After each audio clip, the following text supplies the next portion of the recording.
जय हिंद दोस्तों। आज हम एक नए टॉपिक स्टार्ट करते हैं। इसे हम कहते हैं वर्क। ये जो आपका टॉपिक है नीट और जेई को ध्यान में रखते हुए बनाया गया है। ठीक, हम बात करते हैं वर्क क्या होता है।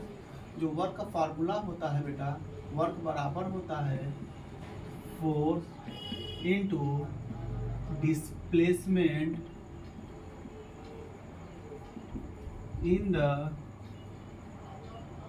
in the direction of force. देखिए वर्क का मतलब क्या होगा, यदि किसी ऑब्जेक्ट पे हम फोर्स लगाएंगे, यदि उसी डायरेक्शन में उनका डिस्प्लेसमेंट हुआ तो उसका डिस्प्लेसमेंट ऑफ फोर्स का जो प्रोडक्ट होगा उसी को हम वर्क कहेंगे। ठीक, अब इसी को हम लिखने का तरीका देखिए। इसको हम W बराबर का लिखते हैं F डॉट एस।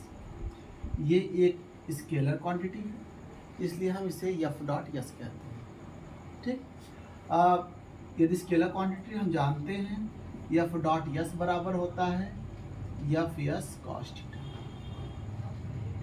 यदि इसके हम यूनिट की बात किया जाए तो आपका जो वर्क का जो यूनिट होगा वो होता है आपके पास न्यूटन मीटर, या इसे हम जूल कहेंगे।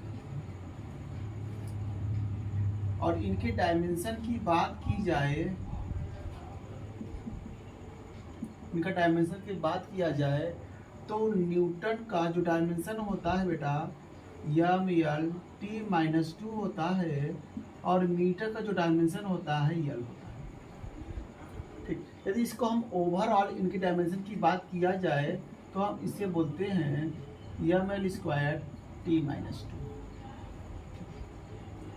अब हम थोड़ा, यह हमारा यूनिट की बात हो गई, डायमेंशन की बात हो गई। अब हम इस वर्क को और अच्छे से समझने का प्रयास करेंगे। ये एंगल कैसे बनता है, ये जो एंगल है F और S के बीच में कैसा रिलेशन रिप्रेजेंट करता है, इसके बारे में हम थोड़ा जानेंगे। हम पहले एग्जांपल लेते हैं बेटा। कोई हमारे पास बॉडी है स्मूथ सरफेस पे, यदि हम इस पे F फोर्स लगाए तो ये बॉडी आपका डिस्प्लेसमेंट होकर यस डिस्टेंस ट्रेवल करके इस पॉइंट पर पहुंच जाए, तो हम इस वर्क को कहेंगे F एस कहेंगे। क्या ये बात आप सबको समझ में आ रही होगी? देखिए आपका वर्क का फार्मूला क्या है, force into displacement in the direction of force. हमने फोर्स लगाया और इनका डिस्प्लेसमेंट क्या हुआ, इस डायरेक्शन में हुआ। फोर्स के डायरेक्शन में इनका डिस्प्लेसमेंट हुआ, तो इसलिए हम वर्क बराबर लिखेंगे work equal to force into displacement.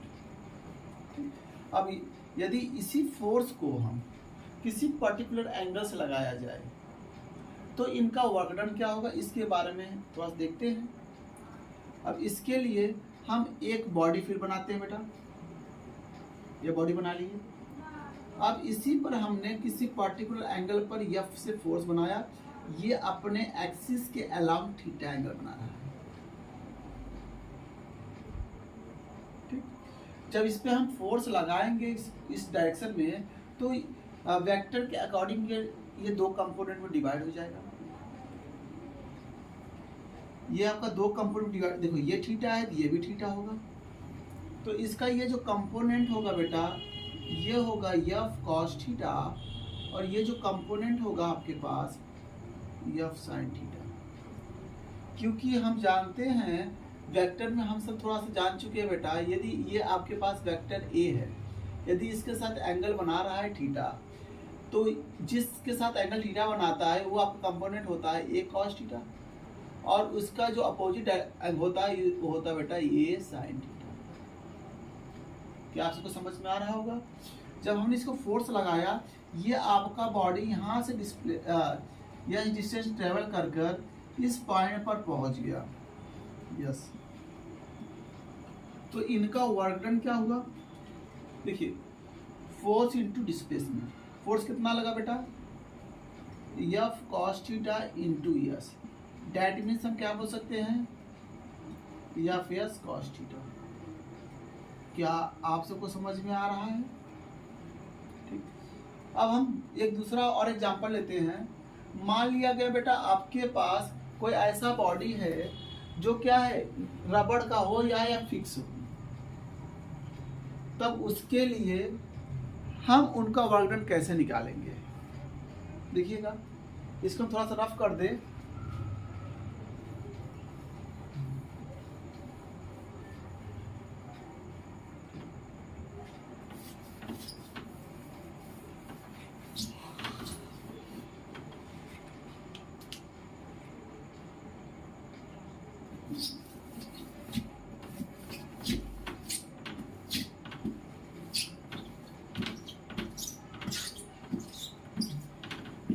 देखिए, मान लिया हमने कोई ऐसा बॉडी लिया जो रबड़ का हो, जो आपका रबड़ का हो, या कह सकते हो इसका या लोअर पार्ट क्या हो बेटा, फिक्स हो। ठीक। अब हमने इस पर एक पार्टिकुलर फोर्स लगाया बेटा। हम जानते हैं यदि कोई आपके पास सॉलिड बॉडी है या सॉलिड का रबड़ बॉडी है, हमने इसका लोअर पार्ट फिक्स कर दिया। अब इस पर फोर्स लगाएंगे तो ये जो आपका अपर सरफेस हल्का सा बैंड होगा। तो हम कह सकते हैं ये जो आपका ये जो बॉडी दिखाई दे रहा है, ये आपका बैंड होकर, इसका यदि इनिशियल पोजीशन ये है, यदि आपको हम वेव फोर्स लगा रहे हैं बेटा, ये हल्का सा बैंड होकर इसका ये शेप हो जाएगा। क्या हम बोल सकते हैं ऐसा बॉडी बन सकता है? तो देखा जाए ये जो आपका बॉडी है बेटा, ये थीटा एंगल पर डिस्प्लेसमेंट हुआ। अब कहते हैं ये अपना जो डिस्प्लेसमेंट हुआ बेटा, ये आपका गया डी। आपका कितना डिस्प्लेसमेंट हुआ बेटा? डी हुआ। तो ये जो आपका कितना हुआ बेटा? डी हुआ। डी हुआ, ये जो आपका ये वाला सरफेस होगा, ये कितना बनाएगा बेटा? D cos theta. क्या हम बोल सकते हैं डी कॉस थीटा? इसे देखिए, ये आपका बॉडी क्या था, इस पोजीशन पे था, ये हल्का से डिस्प्लेसमेंट हो गया, यहाँ पर पहुंच गया। तो ये जो एंगल थीटा, ये भी थीटा हो जाएगा। तो आपको ये डी गया, इसको क्या बोलेंगे? D cos theta. तो हम बोल सकते हैं इसका जो वर्क डन होगा वो क्या होगा? F D cos theta. I hope आपको समझ में आया होगा। ये आपका वर्क के बारे में कुछ बताया गया था। जब आपके कोई पास लीनियर बॉडी हो, यदि हम किसी एंगल पर फोर्स लगाए, यदि कोई फिक्स बॉडी हो, फोर्स लगाया गया, उसका डिस्प्लेसमेंट हो। अब हम टाइप्स ऑफ फोर्स के बारे में पढ़ेंगे। टाइप्स ऑफ फोर्स के बारे में जरा सा पढ़िएगा, ध्यान दीजिएगा। जो आपके फोर्स होते बेटा, वो मेनली 3 टाइप्स के ही होते हैं। 3 टाइप्स के ही पढ़ना है। ठीक। आपका पहला जो टाइप्स होगा, आपका जो हमका types of force, sorry types of work. जब को वर्क जो टाइप्स होगा, पहला होगा बेटा positive work done. Positive work done हम जानते हैं, जो आपका वर्क है बेटा, जो आपका वर्क है एफ एस कॉस थीटा होता है, वो थीटा पर डिपेंड करता है। किस पे डिपेंड करता है बेटा? थीटा पर डिपेंड करता है। थीटा, हाँ। अब पॉजिटिव वर्क डन का मतलब क्या? जो आपका थीटा की वैल्यू होना चाहिए वो क्या होना चाहिए? 90 से कम होना चाहिए, तभी तो वो आपका क्या होगा? पॉजिटिव वैल्यू आएगा। तो हम देख सकते हैं, तो यस, यदि जिसका थीटा की वैल्यू 90 से कम होगा तो उसका वर्क डन क्या होगा? पॉजिटिव होगा। हम कैसे माने कि, कैसे जाने कि उसका वैल्यू 90 से कम है? 0 भी हो सकता है। तो इसको हम एक एग्जाम्पल के रूप में समझने का प्रयास करते हैं। मान लिया बेटा कोई आपके पास बॉडी है, ठीक। इस बॉडी पर हमने फोर्स लगाया, या फोर्स लगाया, ये बॉडी डिस्प्लेसमेंट होकर यहाँ पर पहुंच गया, यह डिस्टेंस ट्रेवल कर कर ये इस पॉइंट पर पहुंच गया, तो कहेंगे इसका वर्क डन पॉजिटिव होगा। तो इसको वर्क डन पॉजिटिव समझने के लिए थोड़ा समझते बेटा। देखिए, फोर्स का डायरेक्शन कहाँ है? इस डायरेक्शन में। डिस्प्लेसमेंट कहाँ हो रहा है? इस डायरेक्शन में। तो दोनों के बीच का एंगल कितना बन रहा है बेटा? 0 डिग्री। तो हम बोल सकते हैं वर्क डन बराबर क्या होता है? F S cos 0 degree. और कॉस 0 डिग्री की वैल्यू कितना होता है? 1, तो आपका वर्क डन कितना आया, या फिर डैट मीन्स कह सकते हैं कि इस सिचुएशन में आपका जो वर्क डन होगा पॉजिटिव होगा। कब पॉजिटिव होगा, जब थीटा के वैल्यू क्या होगा, लेस देन 90 हो। क्या बात समझ में आ रही है। अब हम बात करते हैं बेटा निगेटिव वर्क डन के बारे में। देखिएगा निगेटिव वर्क डन क्या होता है, हम सब जान गए कि जो आपका वर्क होता है बेटा वो थीटा पर ही डिपेंड करता है। ये थीटा ही बताएगा कि आपका पॉजिटिव वर्क डन है कि निगेटिव वर्क डन है कि जीरो वर्क डन। ठीक, चलिए अब निगेटिव वर्क डन की हम बारे में बात करते हैं बेटा। निगेटिव वर्क डन, ठीक, निगेटिव वर्क डन मतलब कोई भी ऑब्जेक्ट के डायरेक्शन में फोर्स, देखो यदि किसी ऑब्जेक्ट का फोर्स लगा रहे हैं उसका डिस्प्लेसमेंट क्या उल्टा हो। ठीक, देखते हैं एग्जांपल। देखिए मान लिया बेटा कोई बॉडी है, ठीक है, कोई बॉडी है बेटा जिस पर हम यह फोर्स लगा रहे हैं। ठीक, यह फोर्स लगा रहे हैं, उसका डिस्प्लेसमेंट इस डायरेक्शन में हो रहा है, यह डिस्टेंस ट्रेवल किया। हमको बताना बेटा फ्रिक्शन के रिस्पेक्ट में इसका वर्क डन क्या होगा। यदि फ्रिक्शन की बात किया जाए, यदि आपका ऑब्जेक्ट इस डायरेक्शन में मूव कर रहा है तो इनके जो सरफेस होगा, ये जो सरफेस दिखाई दे रहा है, इस सरफेस के अपोजिट डायरेक्शन में फ्रिक्शन फोर्स लगेगा। तो इनका जो फ्रिक्शन फोर्स है या फेस अपोजिट डायरेक्शन में लग रहा है और इनका डिस्प्लेसमेंट कहाँ हो रहा है, आगे के डायरेक्शन में। तो यदि इसका एक पर्टिकुलर डायग्राम बनाया जाए तो हम बोल सकते हैं डिस्प्लेसमेंट इस डायरेक्शन में हो रहा है और फ्रिक्शन फोर्स इस डायरेक्शन में हो रहा है।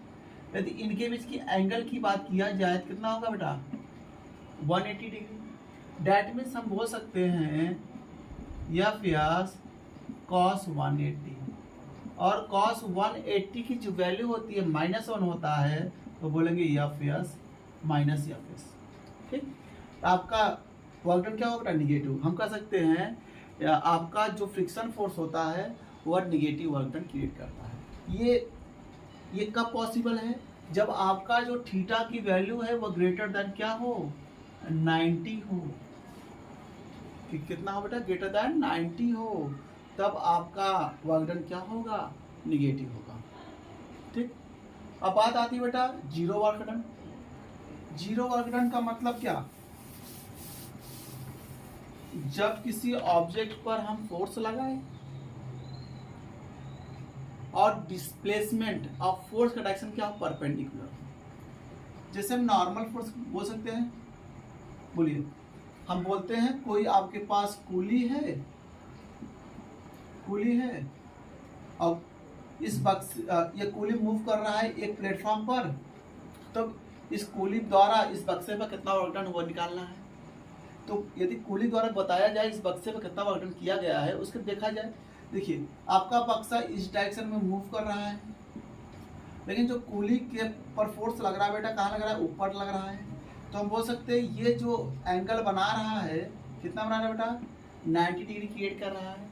तो इसका वर्क डन की बात किया जाए क्या लिखेंगे, एफ एस कॉस क्या 90 डिग्री, और कॉस 90 डिग्री की वैल्यू कितना होता है, 0। ये आपका क्या बेटा, जीरो वर्क डन। या हम सर्कुलर मोशन को भी बोल सकते हैं। जो सर्कुलर मोशन है उसके हर पार्टिकल के बीच में फोर्स और डिस्प्लेसमेंट के टर्म में देखा जाए तो वह एक दूसरे के परपेंडिकुलर होता है। सर्कुलर मोशन में भी उनका जो वर्क डन होता है वो जीरो होता है। देखिए जैसे हम एक पार्टिकल ले रहे सर्कुलर, इसको पाथ पर घुमा रहे हैं, इनका डिस्टेंस r, अब ये इस डायरेक्शन में मूव कर रहा है, फोर्स इस डायरेक्शन में देखिए फोर्स देखो आपका फोर्स यहाँ पर लग रहा है, सेंटर की तरफ लग रहा है, ये इस तरफ मूव कर रहा है, तो एक दूसरे के बीच में 90 डिग्री क्रिएट कर रहा है नहीं। तो वर्क डन की बात किया जाए कितना होगा, F S cos 90 degree, that means क्या, 0। तो सर्कुलर मोशन में भी इनका जो वर्क डन होगा वह 0 ही होता है। क्या आप सबको समझ में आया? ठीक, और इसको समझने के लिए एक और छोटा सा एग्जांपल लेते हैं जो आपको और क्लियर हो जाएगा कि वर्क डन के बारे में। एक हम एग्जांपल लेते हैं इसको समझने के लिए, जो हमको और अच्छा से क्लियर हो जाए। ठीक, 2-3 एग्जांपल हम सॉल्व करेंगे। मान लिया बेटा कोई एक हेमिस्फीयर है जिसका रेडियस आपका r है। ठीक, अब इसके एक पॉइंट पर, ये पॉइंट A है, इस पर कोई या मास का कोई ऑब्जेक्ट है। यदि इस पर हम यह फोर्स लगा दें तो ये ऑब्जेक्ट पॉइंट B पर पहुंच जाता है। तो हमको निकालना है बेटा इस फोर्स द्वारा पॉइंट B पर पहुंचने के लिए कितना वर्क डन करना पड़ेगा। हमारा जो क्वेश्चन है क्या है आपके, find the work done by force. ठीक, इसको सॉल्व करते हैं बेटा, ध्यान दीजिएगा। देखिए ये आपका रेडियस r है और ये डिस्प्लेसमेंट होकर यहाँ पहुंचा। हेमिस्फीयर है तो कुछ एंगल मूव किया होगा। मान लिया गया इसका जो एंगल है बेटा क्या है, थीटा। अब देखो, अब हमको यही बताना है ये पॉइंट A से B तक पहुंचने के लिए कितना वर्क डन किया गया है, किसके द्वारा, फोर्स के द्वारा। इस फोर्स जो लगाया गया, देखिए ये जो आपका ऑब्जेक्ट है ये इस डायरेक्शन में मूव किया होगा और ये यहाँ पर पहुंच गया, या आपका ऑब्जेक्ट यहाँ पहुंच गया। बोलो जी, पहुंच गया। यही ऑब्जेक्ट इस पॉइंट पर पहुंचने के लिए कितना वर्क डन करना पड़ा, तो हमको इस वैल्यू का निकालना पड़ेगा, क्योंकि डिस्प्लेसमेंट कहाँ हुआ, इस डायरेक्शन में हुआ है। क्योंकि वर्क बराबर क्या होता है, force into displacement in direction of force. Force इस डायरेक्शन में लग रहा है, डिस्प्लेसमेंट भी कहाँ होना चाहिए, इस डायरेक्शन में। हम इस डायरेक्शन की बात नहीं करेंगे, क्योंकि जिस डायरेक्शन में फोर्स लग रहा है उसी डायरेक्शन में हम वर्क की बात करेंगे। ठीक, देखिएगा ये एंगल थीटा बनाया है। यदि ये कंपोनेंट आपका रेडियस r है तो ये जो कंपोनेंट होगा क्या होगा, r cos थीटा, और ये जो होगा परपेंडिकुलर क्या होगा बेटा, r क्या, sin थीटा। ठीक, मान लिया गया जो इसका डिस्टेंस होगा बेटा d1, इसको मान लीजिए d2, ऊपर वाला d2 और नीचे वाला क्या d1। तो हमको वर्क डन निकालना क्या होगा, वर्क इनटू क्या, force in direction of displacement in direction of force. तो डिस्प्लेसमेंट कहाँ हुआ है, फोर्स की डायरेक्शन कौन सा, ये d1 की d2। देखिए d1 हुआ है क्योंकि फोर्स इस साइड लग रहा है, तो डिस्प्लेसमेंट कहाँ होगा, इसी साइड होगा। तो क्या लिखेंगे, d1। क्या किसी को प्रॉब्लम है, देखिए तब इसे क्या लिखेंगे, f into r sin theta. That means क्या,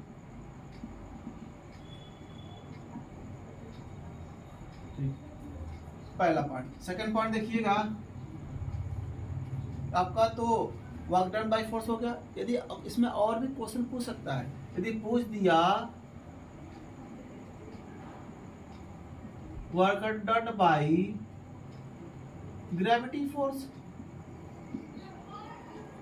work done by gravity force, तो हमको ग्रेविटी द्वारा इनका वर्क डन निकालना है। देखिए इसका ग्रेविटी फोर्स कहाँ लग रहा है, mg नीचे की तरफ।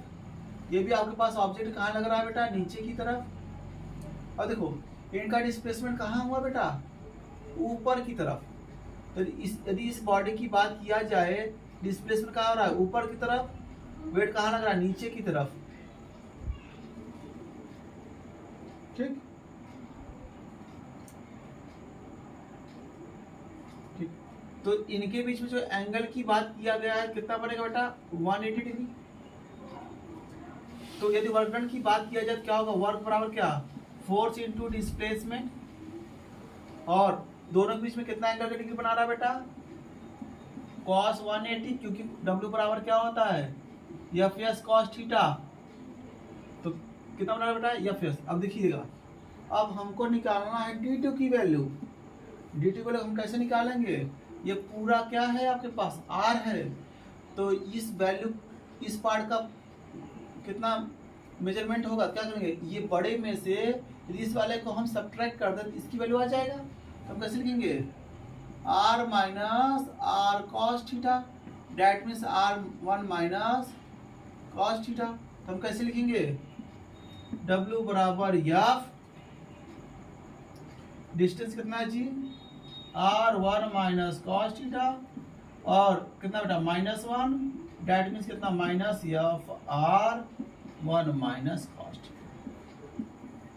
आई होप आपको ये समझ में आया होगा अच्छी तरह से।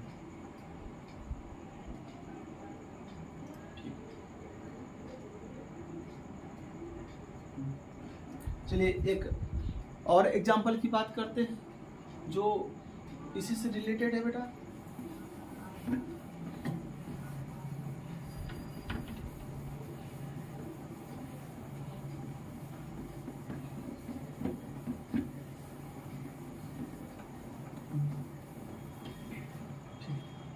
देखिएगा अब आपका अगला क्वेश्चन क्या बेटा, देखिए मान लिया आपके पास कोई बॉडी है,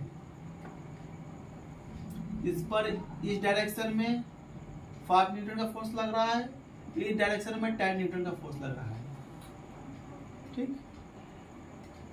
और यही इस डायरेक्शन में ये 5 मीटर का डिस्प्लेसमेंट होता है। तो हमको बताना है find the work done by net force.